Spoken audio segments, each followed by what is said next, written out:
I'm delighted to welcome Deborah Gray as my guest. Debbie is one of the 3 founding directors of Totem, who recruits senior professionals, including C-suite executives and non-executive directors, into leadership roles in business service functions at professional service firms.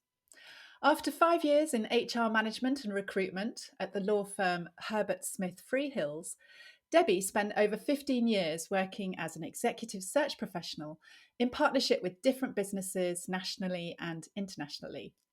She and her co-founders set up Totem in 2012 with the ethos of using flexibility to support talent attraction and retention, both for their clients and for their own team. For Debbie, real pleasure comes from knowing she's guiding the very best candidates into the right roles, and in this way is helping to drive sustainable growth in the professional services sector. Debbie works 4 days a week, and in 2019 she was recognised in Timewiser's Power 50 Awards, celebrating effective leaders who work part-time or flexibly. And in her spare time, Debbie volunteers as an enterprise advisor, working with the careers leader and other school leaders at a local school to create opportunities for young people.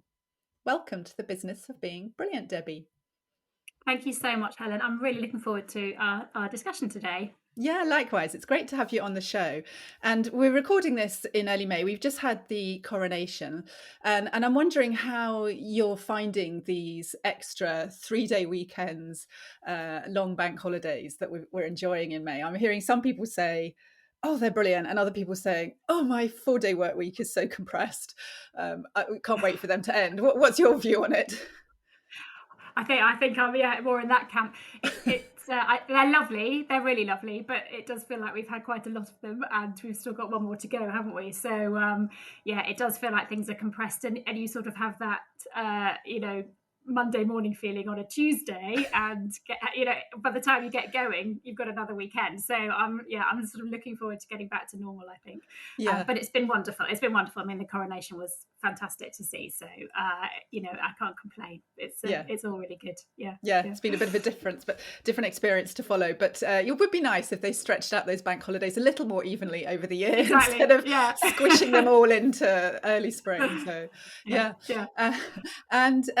so on the podcast, we talk in many different ways about creating work cultures where people can flourish. And I guess for this episode, given what you do around executive recruitment and all your expertise in that, we're really focusing on that front end, really, as I think of it, of our experience with an organization, the point at which someone decides, yes, that sounds a great company to work for, I'm interested in that role, and hopefully lands a role successfully. So looking forward to chatting with you about Totem, about your career in recruitment, and about how you see that kind of recruitment market and that relationship between employer and employee kind of evolving.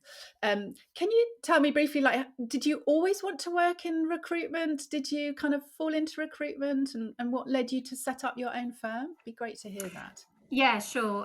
Yes, I fell into it. I think there are a lot of people who I know in my industry who go, yes, I fell into recruitment.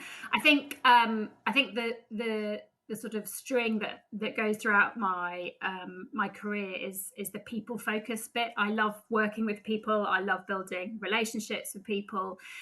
So that's always been the sort of core of my career. I mean, I did a biology degree, which has got nothing to do with my career at all, but I think, I started doing recruitment and HR in-house, and then actually I met Tim and Gary. I was actually a client of theirs, and loved them as people. I loved their, that our ethos was very similar, our sort of morals were very similar, and when we had this opportunity, it just felt right. And my father always has this, he always talks about a gut feeling, and that's what it felt like. And so we thought we'd give it a go, and it was exciting, and we've had such an exciting journey. We're 20 years old this year, which we can't believe, but it's been a really fantastic journey of one where we've grown from a tiny business four of us to one where we're now over 30 people, and our position in the sector is one that we always hoped and dreamed we would have. So it's been a great 20 years. God, well, congratulations. That's incredible achievement to have grown so steadily and to be celebrating your 20-year milestone. That's really amazing. And I noticed when I was reading out kind of the introduction, introducing you, you're quite specific about your area of focus. It's business services roles, primarily, obviously at senior leadership level in professional services firms. Has that kind of focus been really important to you? As an organization? It has, and we our core was always law, partly because two of us came from law firm backgrounds. Myself from Herbert Smith Freehills, as you discussed, and my colleague Gary came from Linklaters. But my colleague Tim had always worked in the legal sector, so sort of law was certainly our core. But then we realised these synergies with other professional service partnerships, and it made absolute sense to branch out and work with them. But we were always of the belief that we wanted to do business services. So we've never strayed into recruiting fee earning roles, lawyers or accountants. We've always been very focused on business services. And actually, it's a world that we have seen absolutely transform over the last 20 years, from one which was quite back office, certainly when I was at Herbert Smith Freehills, but to one where they are absolutely at the table now, helping devise strategies for these firms going forward. And it's been such a brilliant journey to be part of. And we are recruiting some brilliant people for these organisations. And I think for us, being specialist in this area is why we've got to where we are, because, people, our clients can see that we understand them and we understand what they might be looking for. Mm. And so a lot of our work is actually consulting to these businesses about how this role might look or where it should be positioned, and because of our specialism, we have that knowledge. So for us, it's been very clear. We talk about our strategy every year. We sit down and we have a big strategy session now with our much bigger leadership team, which is wonderful. And we always challenge ourselves on whether it's the right thing to do, and we've always decided that it is. So it Yeah. feels like it's the right thing to do for us. Yes. And really interesting to hear how you've witnessed that change in perception of senior business services leaders at the kind of the executive level and their contribution to the strategy and the agenda of the organization. And also interesting to hear that you don't just kind of take a commission or win a commission from a client about we want to hire this kind of person for this role, but actually they're looking to you for help to figure that out. What is the role? How should that be designed? What kind of people, and skills are we looking for? And you mentioned, like, obviously over the 20 years you've been in business with Totem, you've seen huge amounts of change. I was just thinking about that before we came on air, about how even in the last 5 years we've seen so much change in the world of work, but obviously a great deal due to the pandemic, but accelerating changes to working patterns, but more recently kind of cost of living crises, strikes, not so much in professional services obviously, but more in frontline facing roles, tight labour markets. Even to me, as someone not involved in recruitment, it must have been a very interesting time to be in recruitment and see that happen. How have you noticed that, and I guess how do you respond to that in your strategy sessions? Yes, it's been a really interesting time, and yes, I think the first point you mentioned about business services and how how their profile has changed. It was changing definitely before the pandemic. The pandemic certainly expedited that change, because I think firms realised how important these people were in the running of the businesses, and so that's been brilliant to see. So in terms of the profile of these roles, they've just gone up and up. In terms of the challenges that we face and firms face, yeah, absolutely. There's so much that we have to consider now. The hybrid working, the well-being, now AI. Yeah. There's so many different topics that are challenging, and we we set up a number of networking groups in the pandemic, actually, because we had so many of our clients asking us questions, and we thought, well, let's get everyone together. And they've continued since then. So for the last few years, we've run these amazing network groups within HR, with COOs, with marketing, and people are wanting to share because everybody's having the same challenges. And no one really has the answers at the minute, because it's still a changing world. And I think, nothing is set in stone post the pandemic. Just talking about hybrid working, for example, I think we all thought maybe a year ago that hybrid working was here to stay, and perhaps it is. But actually, on our networking groups, if you listen to a lot of the firms are seeing a real uptick in people coming back into the office, many more days a week than they were. But some are still facing challenges, and some are facing challenges getting some of their most senior people back in the office. And so we're still struggling to find the balance. And it'll be, I think the next 12 months we'll see some real interesting changes. We also saw a lot of firms get rid of some of their space, their office space, immediately after the pandemic, because the hybrid world was here to stay. And now actually there's just not enough space for everybody to be there. So I think we're going to see some really interesting times over the next year. And, we talk about, well-being a lot, and that there are people are taking more sick days than ever before. How do we tackle that? Cost of living, of course. So there are definitely some real challenges post-pandemic, and the economic market, which we'll see. I think we're lucky. The sectors that we work in are, they're not, yes, they're affected, of course, by the economic market, but they're less affected than other sectors. So we're still seeing a lot of recruitment happening at all ends of the spectrum, from chiefs all the way down to executives. It's still a busy market in recruitment. So, whereas I know other sectors that, are not seeing that. So yeah, it's an exciting time. Yeah, it's fascinating hearing you talk about that, because you kind of get a bird's eye view of how it's all evolving. You're seeing how AI is coming into play. You're seeing how, concern for people's well-being during the pandemic is now morphing into rising number of sick days for all sorts of different reasons, and that worrying people, and also the uptick, as you say, in people coming back into the office. A lot of people, but not everybody. So really interesting perspective, and how you can see those different trends evolving in real time in front of you.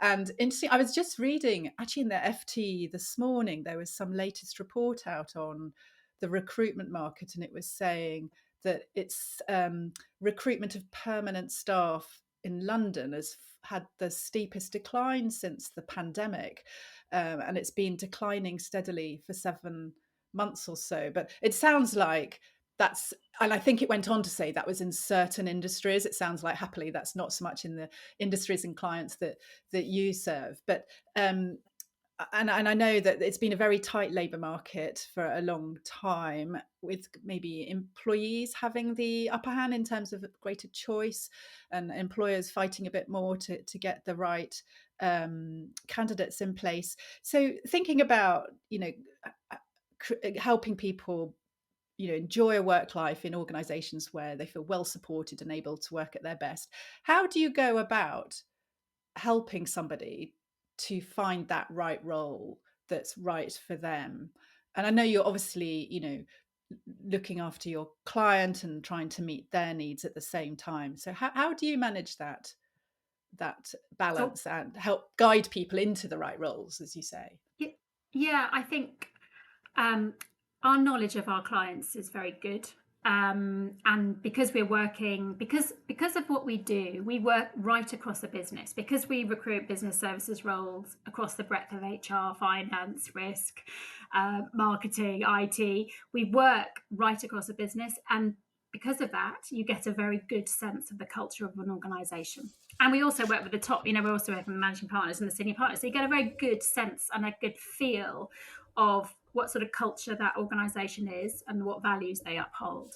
And because we get to know our candidates very well as well, actually, we can be very honest and say, I don't think this might be a good role, but but it's not the right culture. We don't think it's the right culture, and it's not the right culture fit. And similarly, we do the same with our clients. When we're working on these senior roles, we give our clients short lists of only 5 or 6 people typically, and our belief is that all of those people are culturally aligned to the organization, and then what it's about is the chemistry and the and the sort of it's up to the client then to decide which of those 5 might be right for them based on lots of different things. But actually, culturally, we feel that they all have that alignment with that organization. So it makes a lot of sense to us because we know our clients well and we get to know our candidates well. And some Yes. of these candidates, I was just about to say, some of these candidates we've been working with for 20 years, we've Yeah. seen them right through their careers. And similarly, our clients as well, Jonathan Bont, who I know put us in touch, we've had a relationship for 15 years. So you get to know people over a long period of time. And I think that is very much the ethos of Totem. It's about building long-term relationships. It's not about the quick win and the short-term win. It's about building those relationships over a period of time. Yeah, I'm really enjoying hearing you talk about that, because that's one of the things I talk about in my book, The Future of Time. We tend to think about time at work as being, well, it's just, how many hours I work today or this week. But one of the bits I talk about from a career point of view is thinking about the longer term, and actually from a business point of view, not being driven by short-term business metrics the whole time, but thinking about the longer term sustainability of the business, and how it's evolving, but also thinking about that from an individual's career point of view, which instead of just thinking about, okay, now and in the next role, or even really just about them as an employee while they're with us, contracted to work with us, but thinking much more long term about actually how are we started to engage with people before they join our organization, whether that's through apprenticeships, through work with schools and universities, etc., through charitable pro bono initiatives, and how do we maintain that relationship afterwards, perhaps through alumni programs. Or I know some law firms that have kind of go back to their alumni and have created a kind of talent pool. Say if you're looking for a couple of days a week work, we'd love to have you back on a specific project to do that. Is that something that you see happening as well? Definitely, absolutely. I know, yes, we know a number of law firms who do that incredibly successfully because they know those individuals, and I think, I think actually networking and understanding people is the best way to get those successful fits in terms of who fits into your culture as an organization. And I think you're absolutely right. The long-term relationship piece is, I just think, so valuable in this world. It's our sector, it's a small world, and we've known that over 20 years, the number of times we've come across the same people, and the relationships we've built in this world. It's very small, actually, and it's important to keep those good relationships going. And as I say, these organisations are finding that from looking at their alumni. Yeah, that's such a good reminder, whether people listening to this with their HR or kind of line manager or business leader hat on, thinking about the talent they need, or for somebody listening who's thinking about their own work life, just a great reminder about the benefit of maintaining those positive long-term relationships, because you never know when you might come full circle, Yeah, or it's true. want to hire someone that used to work for you, or want to go back to Yeah. another organization, or exactly. So yeah, great point to take away from the conversation. And have you seen a big shift in what people are prioritizing when they're considering moving into a new role? What's kind of top of people's mind right now, or is it a very mixed picture? I think it's quite straightforward. I think it's although there is some more clarity around it. I think over the last few years, I think people want to feel valued, and they want to feel listened to, and that they have a voice. Um, I think people want to feel part of a community and Mm. understand the culture, and align themselves with the values of an organization. And perhaps that's something that is particularly obvious now that we work in a hybrid world at the moment. And it's something that is really challenging for firms to create that community feel still, so that candidates, that their employees feel a part of something that they can buy into.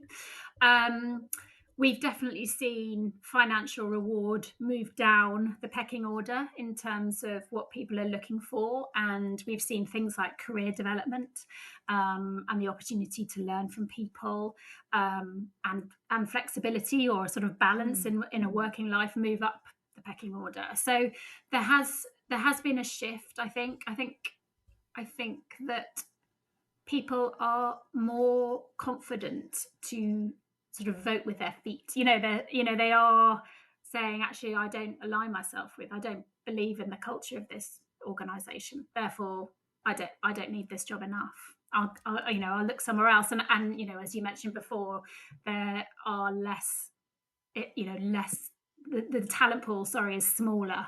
And so, candidates tend to have more choice than they Yes. used to. Yeah. Yes.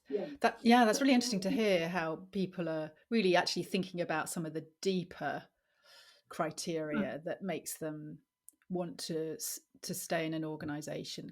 And actually that's a question that I was going to come on to, something I'm researching for a possible book 2. It's not kind of official yet, but I'm scouting around the topic in my mind and in conversations with people about what makes us stay in an organization. So do you get to hear, I guess you do get to hear that, given the long-term nature of your relationships with many of your candidates, is whatever those criteria that you just described that they weigh up as they're thinking about joining a new organization, moving into a new role, there's things that are important to us when we're getting in the door, but there's also things that are important to us longer term that make us want to stay, and sometimes they shift a little bit, those Mm. things.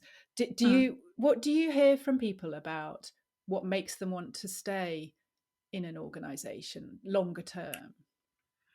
I think it is some of those things we've just touched on. It is the opportunity to see their careers develop within an organization. And it is that alignment with the values, but also people having the opportunity to have that voice and to feel Mm. listened to. I really think those are people want to be heard when they're in an organization, and want to be just want to feel valued. And I think that all those things keep somebody in an organization where people are treated well, and treated fairly, and can see how their career can develop, and frankly enjoy working there.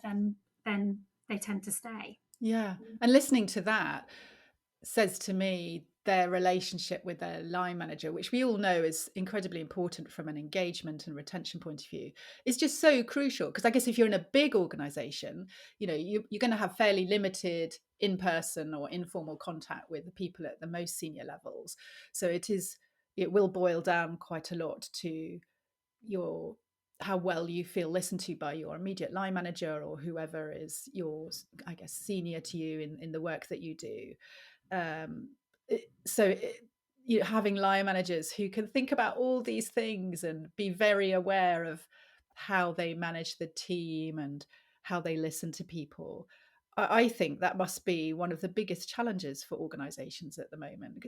More and more gets kind of pushed onto the line manager plate as well.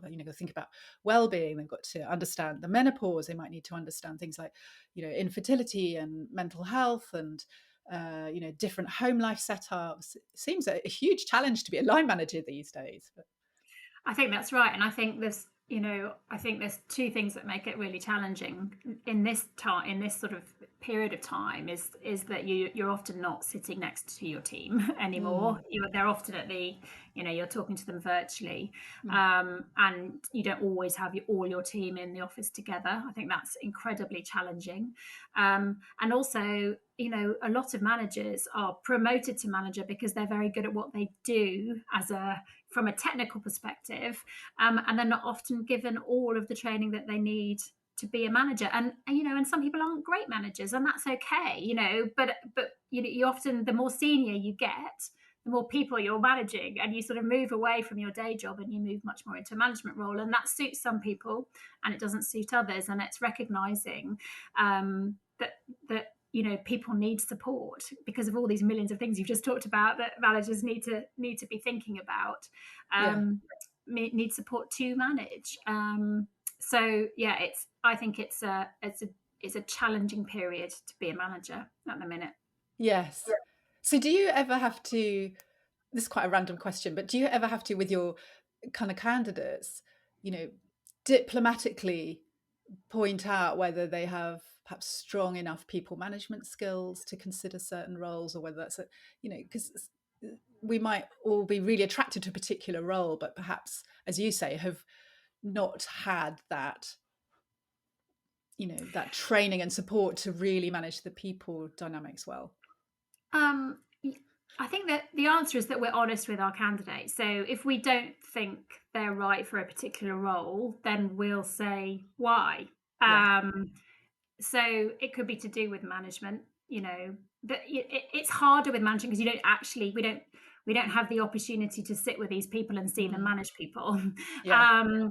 We meet them over the course of a number of meetings over years and years and have conversations, and so you get to know these people, but you don't actually physically sit with them and see that. But I think the bottom line for us is that we're honest with people. So if they're not successful in getting a role, we make sure that they receive insightful, useful feedback, so that they can learn from that. Yeah. And I think that's what our role is as a good recruiter, is to make sure that people are understanding and learning from why they may not be successful, or why we may think that a role isn't quite right. Yeah. I think that's our role in this. Yes, really, really useful. It's such valuable feedback for people, isn't it? And help them think, Yeah. okay, maybe that one didn't land because of X. How do Yeah. I feel about that? And how might that change the next opportunity, the way I view it, the next opportunity that comes up? And Yeah. and switching a little bit to talk about kind of the recruitment approach generally, the human side of the recruitment process. Um, I haven't kind of gone through a formal interview process for donkey's years. And I mean, I'm saying like over 20 years easily. And back then it was quite slow and painstaking. And I remember applying to big corporates and never even hearing back for quite, and this wasn't for career entry roles.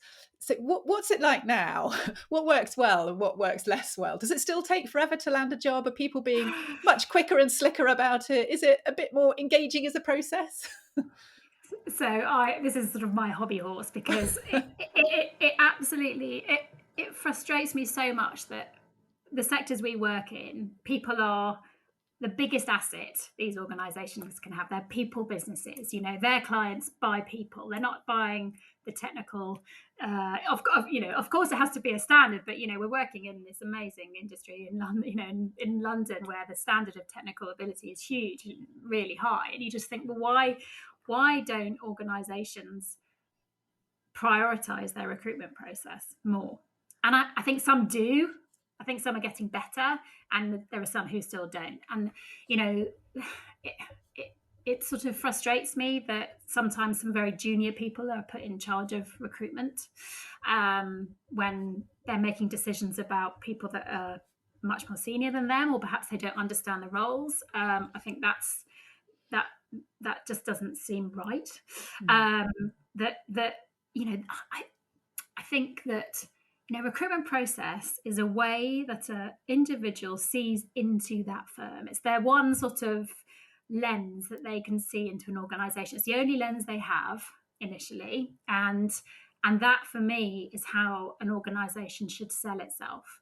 And there's still these sort of old style recruitment where recruitment is viewed as this sort of we must test these people, we need to challenge these people. And yes, of course you do, but you also need to sell your business to these people, because unless a candidate engages with an organization, they're not going to join it, and they have to feel that they're wanted and valued in that process. So you just said, if the process is very long and drawn out, or they don't get any feedback, then why are they going to want to join that organization? I wouldn't. And I've not been through a recruitment process for a long, long time either, for 25 years. But it just it just seems so obvious to me and us, at Totem, that if you're wanting to get good people, then you need to have a really good, slick recruitment process, where you get critical feedback, useful feedback, where you're meeting a diverse set of people in that organization, where the culture and the brand of that organization is coming through to you so that you understand the sort of business that you might be joining or want to join, where if you're made an offer, a manager or a managing partner is in touch with you to say how excited they are that you're going to be joining them. And in that way, you get people to join your business. And we know we've got so many examples of, big firms losing out to some amazing talent because they've gone to a smaller firm where they felt more valued and felt like they wanted to join it because they aligned with their culture. And it's been shocking to some of them. And some of them go, is it about money? And it's like, no, actually they're getting significantly less somewhere else, but they felt valued and they felt wanted and they felt like it was somewhere that they wanted to align themselves with. So it is something that it's still not right in so many organizations, and it's something that I think is so easy to get right. So I'm afraid it is a bit of my hobby horse. Well, and very compellingly said. I totally buy that. And I'm reminded of a book I read late last year, Work Rules by Laszlo Bock, head of people operations at Google. And he really lifts the lid on all their HR processes, but it talks a lot about the recruitment approach. And there they made the decision to take recruitment responsibility away from line managers and to centralize it. And he explains why, because obviously it was a bit contentious, but he talks about just how critical each hire is to the business and how much wasted time and money goes into poor hiring or poor hiring decisions, poor hiring processes, and how much over the longer term that costs businesses. And it was really, really convincing the way he lays it out. He talks about the probabilities of how long someone's going to stay and really be a high performer in your organization, and how 9/10 of the time actually firms don't put enough effort in and don't find that high performer that's right for their business. Because he said, there are high performers everywhere. You want to find the one that is going to perform really well in your organization. So I thought that was really, really interesting take. It is fascinating, and yeah, we've certainly looked at the sort of money that firms pay or lose because they don't make the right recruitment decisions. And also something else that I don't think they realise is that it is a small world. We've talked about this, and if a candidate has a really bad experience, then they talk, because they talk to their friends about it, they talk to other people about it. And I don't think firms realise how impactful having a bad experience can have on the brand of their organisation. And we have seen it in particularly two firms that I'm thinking about, where their recruitment process was so bad, where people were never given any feedback. It went on for months and months and months. They were treated badly throughout the process, and it's become this sort of the conversation in the market because it's happened to so many people. And I just think, goodness, you're trying to get a positive brand out there, and just because of your recruitment process and managing that process badly, you've now got a reputation which you didn't want to have. I think it's something that I just think is so easy to get right and to change. But it's the sort of priority that firms, I don't think, realise how important it is to get the right people in business. Some don't, some do, of course, but some don't. And the way you describe it, it makes it clear how business critical it is actually as an experience and as a process. Brilliant. It's so interesting to hear your insights and your insider view on that front end of the world of work and the recruitment service, and really interesting to hear your perspectives on the importance of a long-term approach, how people's priorities are evolving, both as firms hiring and as candidates thinking about joining, and how there's great opportunity to really use or adopt a really slick and effective recruitment process that successfully conveys your brand and gives people a great experience of what hopefully life is going to be like if they do walk through those doors. Thank you so much for joining me on the podcast and sharing your experience and your expertise. It's been a real pleasure talking with you. You've been a brilliant guest. Thank you. Thank you, Helen. I've really enjoyed it.